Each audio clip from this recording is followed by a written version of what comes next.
പുതിയ വീഡിയോയിലേക്ക് എല്ലാ കൂട്ടുകാർക്കും സ്വാഗതം. ഇനി ഞാൻ നിങ്ങളുമായി പങ്കുവെക്കുന്ന ഡെയിലി അപ്ഡേറ്റ്സിലെ ആദ്യത്തെ അപ്ഡേറ്റ് നമ്മൾ ഒരിക്കലും പങ്കുവെക്കാൻ ആഗ്രഹിക്കാത്ത വാർത്തയെ സംബന്ധിച്ചാണ്. TNA റെസ്ലിംഗിൻ്റെ മുൻ താരമായിരുന്ന ജോ ഡോറിംഗ് എന്ന് പറയുന്ന റെസ്ലർ മരണപ്പെട്ടിരിക്കുന്നു എന്നുള്ളൊരു വാർത്തയാണ് നമുക്ക് അറിയാൻ സാധിക്കുന്നത്. 44-ാമത്തെ വയസ്സിലാണ് ജോ ഡോറിംഗ് മരണപ്പെടുന്നത്. മരണകാരണം അദ്ദേഹത്തിന് ബ്രെയിൻ ക്യാൻസർ ആയിരുന്നു എന്നാണ്. TNA റെസ്ലിംഗ് ഇമ്പാക്റ്റ് റെസ്ലിംഗ് എന്ന് കുറച്ച് വർഷങ്ങൾക്ക് മുൻപ് അറിയപ്പെട്ടിരുന്നു. ആ സമയത്തായിരുന്നു ജോ ഡോറിംഗ് TNA റെസ്ലിംഗിൻ്റെ ഭാഗമായത്. ആക്റ്റീവായിട്ട് സ്റ്റോറിയും മത്സരമൊക്കെ കളിച്ചു വരുന്നതിൻ്റെ ഇടയിലാണ് അദ്ദേഹത്തിന് ചില പരിക്കുകൾ നേരിടുന്നതും പിന്നീട് ഹെൽത്ത് ഇഷ്യൂസ് അനുഭവപ്പെടുന്നതും. അദ്ദേഹം പിന്നീട് റെസ്ലിംഗ് റിംഗിൽ നിന്ന് മാറി നിന്നു. പിന്നീട് റെസ്ലിംഗ് റിംഗിലേക്ക് അദ്ദേഹത്തിന് കയറാൻ സാധിച്ചിട്ടുണ്ടായിരുന്നില്ല. ഇപ്പോൾ കുറച്ച് മണിക്കൂറുകൾക്ക് മുൻപ് മാത്രം പുറത്തേക്ക് വന്ന വാർത്ത അനുസരിച്ച് ജൂൺ 26-ാം തീയതി അദ്ദേഹം മരണത്തിന് കീഴടങ്ങിയിരിക്കുന്നു എന്നുള്ള ദുഃഖകരമായിട്ടുള്ളൊരു വാർത്തയാണ് നമുക്ക് അറിയാൻ സാധിക്കുന്നത്. അദ്ദേഹത്തിൻ്റെ ഈ വേർപാടിൽ നമുക്കും അനുശോചനം അറിയിക്കാം.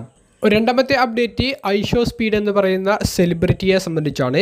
2026-ൽ ഐഷോ സ്പീഡിന് റെസ്ൽമേനിയ 42-ൽ ഒരു മത്സരം ലഭിക്കുകയുണ്ടായി.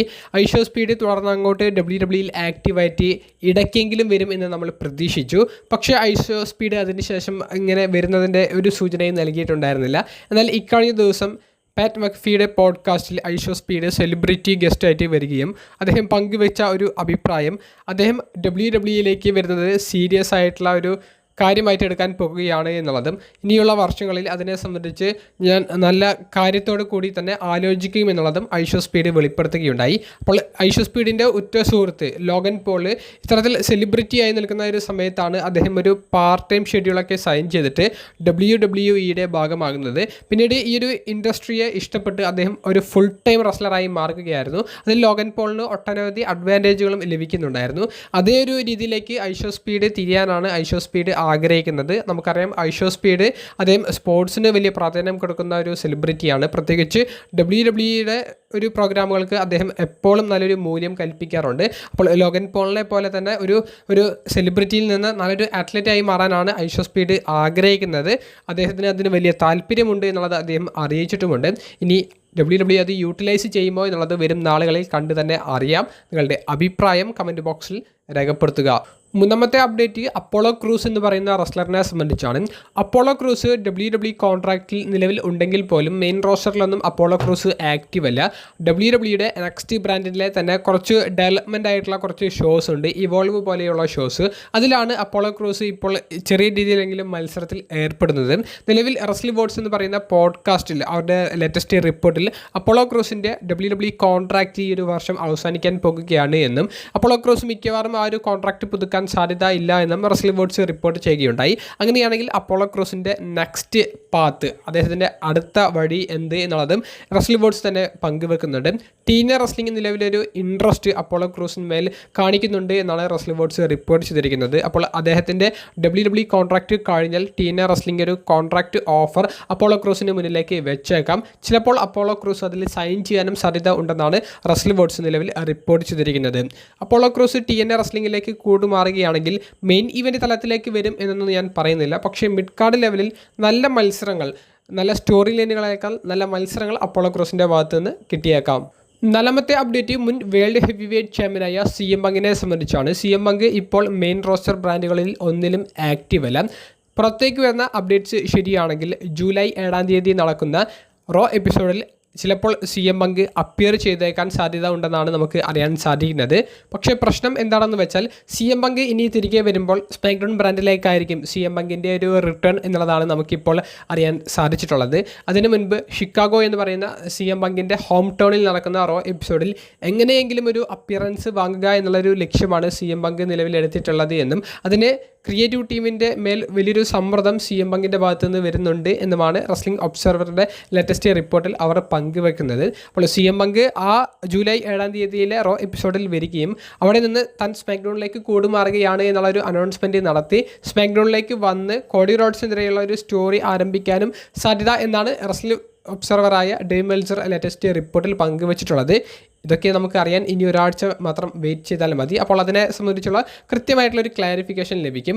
കൂടാതെ വേൾഡ് കപ്പ് സീസൺ ആയതുകൊണ്ട് തന്നെ CM പങ്കിനോട് ഇക്കഴിഞ്ഞ ദിവസത്തെ ഒരു ഇൻ്റർവ്യൂവിൽ ലയണൽ മെസ്സിയാണോ ക്രിസ്ത്യാനോ റൊണാൾഡോയാണോ അദ്ദേഹത്തെ സംബന്ധിച്ച് ഏറ്റവും മികച്ച ഫുട്ബോൾ കളിക്കാരൻ എന്ന് ചോദിച്ചപ്പോൾ യാതൊരു മടിയും കൂടാതെ CM പങ്ക് പറഞ്ഞത് അദ്ദേഹത്തെ സംബന്ധിച്ച് അത് ലയണൽ മെസ്സിയാണെന്നാണ്. നിങ്ങൾ ആരുടെ ആരാധകനാണ് എന്നുള്ളത് കമൻറ്റ് ബോക്സിലൊന്ന് രേഖപ്പെടുത്തുക.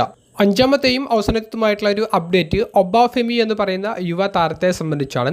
ഒരു പക്ഷേ കഴിഞ്ഞ കുറച്ച് വർഷങ്ങളിൽ ഒബാഫെമിയെ പോലെ NXTയിൽ നിന്ന് മെയിൻ റോസ്റ്ററിലേക്ക് വന്ന് ഇത്രയും പെട്ടെന്ന് കാണികളുമായിട്ട് അഡാപ്റ്റ് ചെയ്യപ്പെട്ടിട്ടുള്ള മറ്റൊരു റെസ്ലർ ഉണ്ടോ എന്ന് ചോദിക്കുമ്പോൾ ഇല്ല എന്ന് തന്നെ നമുക്ക് പറയേണ്ടി വരും. അത്രയും പെട്ടെന്ന് അദ്ദേഹം കാണികളുമായിട്ട് ക്ലിക്കായി. അദ്ദേഹത്തിൻ്റെ ആ ഒരു എൻട്രൻസ് മ്യൂസിക്കൊക്കെ ഇപ്പോൾ എല്ലാവർക്കും കാണാപ്പാടമായിരിക്കുന്നു. ആ എൻട്രൻസ് സമയത്ത് ഒബാഫെമി നടക്കുന്നത് പോലെ കാണികൾ ഇമിറ്റേറ്റ് ചെയ്യാനും ആരംഭിച്ചിട്ടുണ്ട്. അപ്പോൾ ഒബാഫെമി അങ്ങനെ പെട്ടെന്ന് തന്നെ കാണികളുമായി കണക്റ്റ് ആയതുകൊണ്ട് തന്നെ കമ്പനിക്ക് ഒബാഫെമിയുടെ മേൽ വലിയൊരു താല്പര്യമുണ്ട്. അദ്ദേഹത്തെ ഏത് ലെവലിൽ കൊണ്ടുപോകണം എന്നുള്ളതിനെ സംബന്ധിച്ച് കൃത്യമായിട്ടുള്ളൊരു പ്ലാൻ നിലവിൽ ഒബാഫെമിയെ സംബന്ധിച്ച് ട്രിപ്പിൾ എച്ചിനുണ്ട് എന്നുള്ളത് ഇക്കഴിഞ്ഞ ദിവസത്തെ ഇൻ്റർവ്യൂവിൽ ട്രിപ്പിൾ എച്ച് തന്നെ വെളിപ്പെടുത്തുകയുണ്ടായി. കമ്പനി ഇതുവരെ കണ്ടിട്ടുള്ളതിൽ വെച്ച് ഏറ്റവും മികച്ച ഒരു താരമായിരിക്കും ഒബാഫെമി എന്നാണ് ഇപ്പോൾ ട്രിപ്പിൾ എച്ച് ഒബാഫെമിയെ സംബന്ധിച്ച് പറഞ്ഞിട്ടുള്ളത്. അതായത് റോമൻ റീൻസിനേക്കാൾ മുകളിലേക്ക് ഒബാഫെമിയെ പുഷ് ചെയ്ത് കൊണ്ടുപോകും എന്നാണ് ഇപ്പോഴത്തെ സിനാരിയോയെ വെച്ചിട്ട് ട്രിപ്പിൾ എച്ച് തന്നെ വെളിപ്പെടുത്തിയിട്ടുള്ളത്. അപ്പോൾ ഒരു ഗംഭീരമായിട്ടുള്ളൊരു കരിയർ പോക്കായിരിക്കും ഒബാഫെമിക്ക് എന്നുള്ളതിൽ യാതൊരുവിധ സംശയവുമില്ല. അതിൻ്റെ സൂചനകളൊക്കെ നമ്മൾ കണ്ടു തുടങ്ങിയിട്ടുണ്ട്.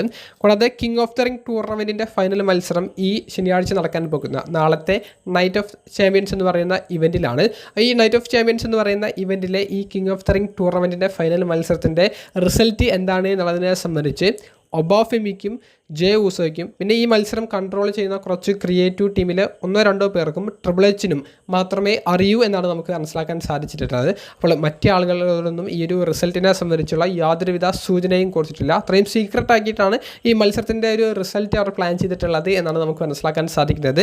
നിലവിൽ ബെറ്റിംഗ് ഫേവറേറ്റ് ആയിട്ട് നിൽക്കുന്നത് ജെ ഊസോയാണെങ്കിലും റെസ്ലിംഗ് ജേർണലിസ്റ്റുകൾ എല്ലാം ഒബാഫെമി വിജയിക്കും എന്നുള്ളൊരു പ്രഡിക്ഷൻ പങ്കുവെക്കുന്നുണ്ട്. ബ്രോക്ക് ലെസ്നറിൻ്റെ ഒരു അപ്പിയറൻസ് ഉണ്ടായേക്കാനും ഉണ്ടാകാതിരിക്കാനുമുള്ള ഒരു സാധ്യത ഒരു 50-50% പോലെയാണ് എല്ലാവരും റിപ്പോർട്ട് ചെയ്യുന്നത്. നിങ്ങളുടെ പ്രതികരണം കമൻറ്റ് ബോക്സിൽ രേഖപ്പെടുത്തുക.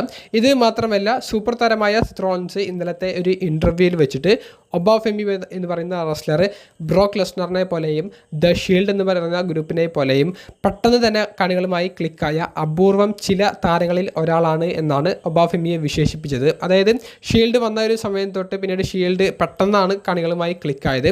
ബ്രോക്കിൻ്റെ കരിയർ എടുത്തു നോക്കിയാലും അങ്ങനെയാണ്. ബ്രോക്കൊക്കെ ഇങ്ങനെ പെട്ടെന്ന് ക്ലിക്കായിട്ട് അദ്ദേഹം ഒരു മെഗാ താരമായി മാറുകയായിരുന്നു. ആ ഒരു രീതിയിലാണ് ഒബാഫെമിയുടെ നിലവിലെ കരിയറിൻ്റെ ഒരു പോക്ക് എന്നാണ് സെത്ത് പറയുന്നത്. അപ്പോൾ ഇനി വെറും 1-2 വർഷങ്ങൾക്കുള്ളിൽ തന്നെ റെസൽമേനിയ കണ്ടിന്യൂസ് ആയി മെയിൻ ഇവൻറ്റ് ചെയ്യുന്ന രീതിയിലേക്ക് ഒബാഫെമി മാറിയേക്കാനും സാധ്യത ഉണ്ട് എന്നുള്ളതും സെത്തും പറയുകയുണ്ടായി, ട്രിപ്പിൾ എച്ചും പറയുകയുണ്ടായി. നിങ്ങൾക്ക് എന്താണ് ഒബാഫെമിക്ക് നിലവിൽ കിട്ടുന്ന ഈ ഒരു പുഷ് അനുസരിച്ച് നിങ്ങൾക്ക് തോന്നുന്നത്? ഇത്രയും വലിയൊരു പുഷൊക്കെ അദ്ദേഹത്തിന് കിട്ടേണ്ടതാണോ? അദ്ദേഹത്തിന് അതിനുള്ള അർഹതയുണ്ടോ?